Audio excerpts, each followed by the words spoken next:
এটা হইলো শায়েস্তাগঞ্জ গুল চত্বর। ছোটবেলা আমি সবচাইতে বেশি গুলক দাদার মধ্যে পড়তাম এই শায়েস্তাগঞ্জ গুল চত্বর আইয়া। আমি এখানে বুঝা হইতাম না যে কোনদিয়া যাইমু কোনদিয়া না। তখন অবশ্য এখানে সবচেয়ে বেশি যাওয়া হইতো হবিগঞ্জ। ধরুন আব্বা অথবা ভাইয়া অথবা অন্য কেউ সাথে গেছি হবিগঞ্জে।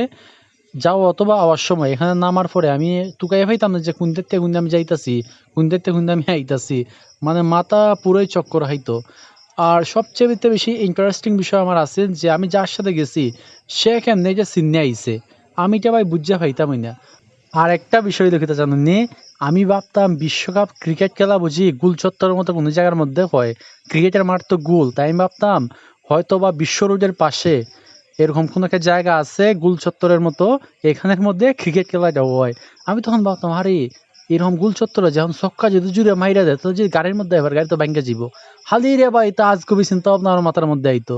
এইগুলা ভাবলে এখন আমার একেবারে কি যে একটা লাগে আসলেই। আমরা কিন্তু সোনালি একটা অতীত কাটাইছি। হয়তো আমরা সময় অনেক কিছু আছিল না, অনেক স্মার্টফোন আছিল। আমরা কিন্তু চাইলেই তখন যে কোনো কিছু জানতে পারতাম না এখনকার মতো। যাই হোক, এরকম কোনো স্মৃতি থাকলে অবশ্যই আমার সাথে শেয়ার করবেন।